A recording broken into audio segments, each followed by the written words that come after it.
Terima kasih Anda kembali di Gelar Perkara. Kasus pelecehan dengan modus staycation sebagai syarat memperpanjang masa kontrak kerja menuai banyak sorotan. Dalam kajian sosial, kasus seperti AD kerap dialami para pekerja perempuan, namun para korban memilih diam. Lantas apa sebenarnya tekanan yang membuat korban enggan untuk bicara? Berikut ulasannya untuk Anda.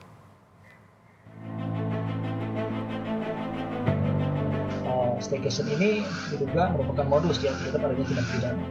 Itu dugaan ya mengarah kepada adanya tindak pidana yang berkaitan dengan kesusilaan, entah itu yang berkaitan dengan perzinahan, berkaitan dengan kekerasan maupun ancaman kekerasan, maupun tindak pidana yang memang sesuai dengan ketentuan kategori perbuatan yang diatur di dalam tindak pidana kekerasan seksual.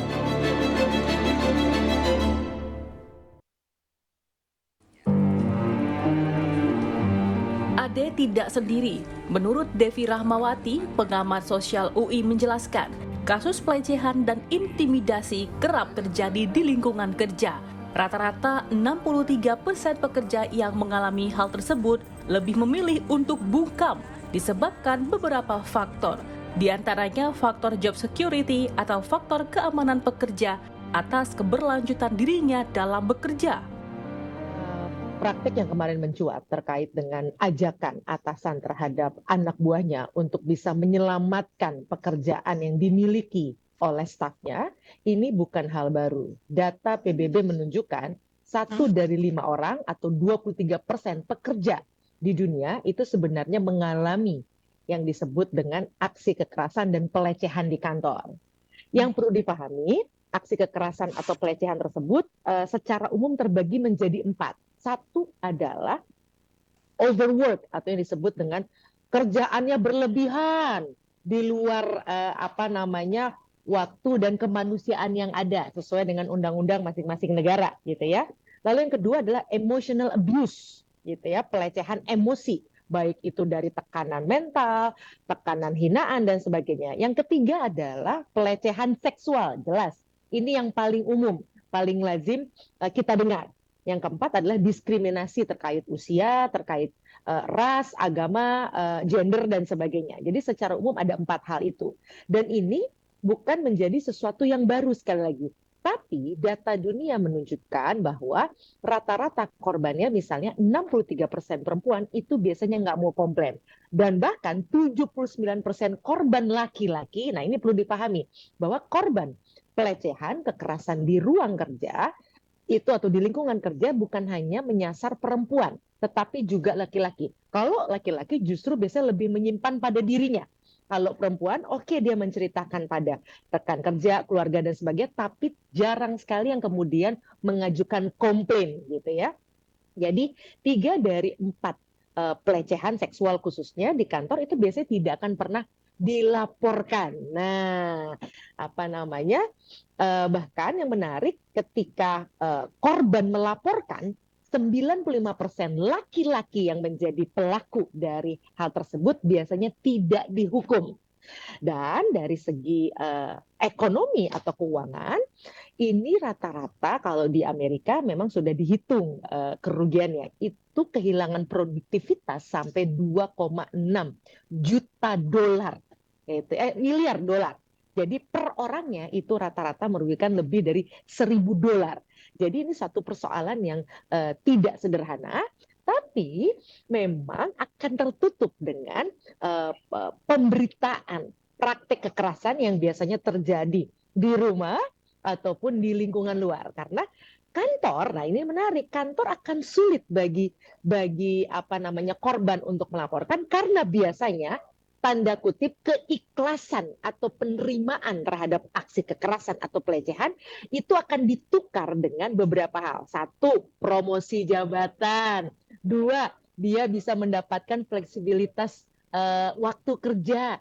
3, naik gaji gitu ya. Kemudian tidak kehilangan pekerjaan. Kita tahu sekarang masa-masa yang sulit gitu, di mana banyak sekali perusahaan-perusahaan yang justru mem-PHK karyawannya, sehingga atas nama job security atau keamanan pekerjaan, maka orang tanda kutip para korban terlihat ikhlas untuk menerima perilaku-perilaku seperti itu.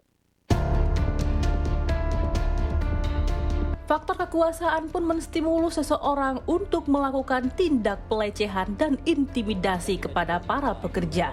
Namun menurut pengamat sosial Devi, data menunjukkan bahwa tindakan ini tidak hanya dilakukan oleh para atasan saja, namun juga kepada sesama pekerja yang memiliki strata jabatan yang sama. Oh, tentu saja kekuasaan itu yang biasanya kemudian menjadi salah satu sumber motivasi kenapa kemudian orang melakukan aksi-aksi pelecehan atau kekerasan terhadap orang lain. Ketika seseorang yang dalam hierarkinya berada di puncak kekuasaan, mereka biasanya berpotensi lebih besar untuk kemudian menunjukkan bahwa saya berkuasa dengan kemudian memerintahkan, meminta, mendorong orang lain untuk melakukan hal-hal sesuai dengan keinginannya sebagai bukti bahwa dia adalah orang yang berkuasa. Oke. Berarti artinya itu juga yang mempengaruhi dan menstimulus pelaku untuk melakukan hal ini kepada korban tersebut ya Ibu ya? Itu salah satunya. Tapi praktik pelecehan di ruang lingkungan kantor bukan hanya dari atasan ke bawahan, tapi sesama pun juga dimungkinkan, gitu ya. Jadi bukan hanya yang sifatnya horizontal dari atas ke bawah, tapi vertikal, tapi juga ada yang sifatnya horizontal. Artinya sesama juga sangat mungkin melakukan hal tersebut dengan upaya apa? Misalnya sederhana, ketika Anda memberikan tekanan mental pada rekan kerja Anda yang merupakan pesaing Anda, maka ketika dia produktivitasnya berkurang, itu kan membuat Anda lebih mudah, tanda kutip misalnya, membuat dia tidak kelihatan berprestasi. Nah, makanya sekali lagi praktik ini tidak hanya dilakukan orang yang memiliki kekuasaan dari atas ke bawah, tapi juga bisa sesama. Sementara menurut kriminolog Ruli Herdita mengatakan tidak lazim apabila seorang atasan mengajak pegawainya untuk melakukan aktivitas staycation hanya berdua saja, apalagi sebagai syarat untuk memperpanjang masa kontrak kerja. Konotasi negatif pun dapat disematkan. Bahkan hal ini mengarah kepada tindak kekerasan seksual yang telah melanggar aturan hukum yang berlaku. Kontrak yang berkaitan dengan ketenagakerjaan itu harus memperhatikan ya asas dan prinsip, ya, kemudian norma kaidah yang sesuai dengan nilai-nilai kepatutan yang ada di dalam masyarakat. Kemudian apakah dengan dimasukkannya ya staycation gitu ya di dalam kontrak, apakah sudah memenuhi ya atau memperhatikan keberadaan daripada asas dan prinsip ya, norma dan kaidah yang menjadi highlight itu terkait staycation gitu ya. Nah, sebetulnya staycation yang dimaksud itu apa sih sebetulnya? Kemudian di dalam staycation itu melakukan perbuatan atau kegiatan apa? Ya. Hal ini menjadi janggal ya dan bermakna negatif ya manakala staycation itu dijadikan syarat untuk memperpanjang kontrak. Dalam perspektif masyarakat tentu ini menjadi tidak lumrah ya, berstigma negatif ya. Nah, apalagi bahwa staycation ini dilakukan oleh atau di antara pemberi kerja ya, bos gitu ya, bos pemberi kerja dengan pegawai ya selaku penerima kerja. Padahal staycation itu kan sesuatu hal yang lumrah ya apabila dilakukan dalam lingkungan keluarga. Nah, staycation ini diduga merupakan modus ya terhadap adanya tindak pidana.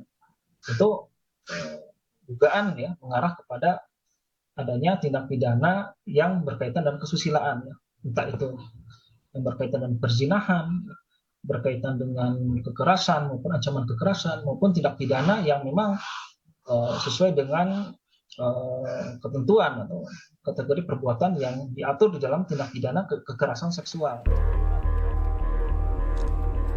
Dinas Tenaga Kerja dan Transmigrasi atau Disnaker Trans Provinsi Jawa Barat juga memastikan tindakan paksaan kencan bersama atasan tidak ada dalam aturan perusahaan.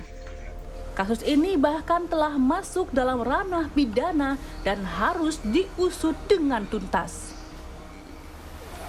Kasus lain yang diadukan ke polisi kami sudah berkoordinasi dengan pihak kepolisian, dan pihak kepolisian memberikan informasi bahwa ini akan ditangani dulu oleh polisi, tapi kalau ada hal-hal yang diperlukan, kami siap dipanggil atau membantu pihak penyidik dari kepolisian. Artinya itu berarti masuknya ke pidana ya Pak ya? Ya, pidana. Kasus ini sebelumnya ditangani oleh Kepolisian Resor atau Polres Bekasi.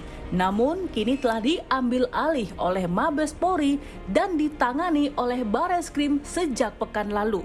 Dengan pertimbangan, kasus serupa juga terjadi di tempat lain. Kini kasus tersebut tengah ditelusuri lebih lanjut untuk menemukan titik terang. Perkaranya sudah diambil alih oleh Mabes Polri dari Bareskrim, perkara sudah ditarik dan akan ditangani oleh Bareskrim. Seperti itu rekan-rekan. Pertimbangannya apa Pak? Pertimbangannya apa diambil oleh Bareskrim Pak? Pertimbangannya mungkin diambil oleh Bareskrim karena mungkin ada banyak di tempat lain, sehingga mungkin ada pertimbangan khusus yang akan diambil alih oleh Bareskrim. Pada tanggal berapa dan dialihkan ke? Diambil oleh Bareskrim sudah dari seminggu yang lalu. Mulut yang terbungkam pun akhirnya buka suara. Adanya imbalan yang harus dibayar untuk memperpanjang masa kontrak kerja. Kini kasus tersebut pun tengah didalami oleh pihak kepolisian dan investigasi pun dilakukan di perusahaan. Tindak kejahatan oleh oknum ini pun harus diberantas dan ditindaklanjuti dengan tegas agar tidak terulang lagi di hari kemudian. Intan Ashar, Alfa Farid, Kompas TV, Bekasi, Jawa Barat.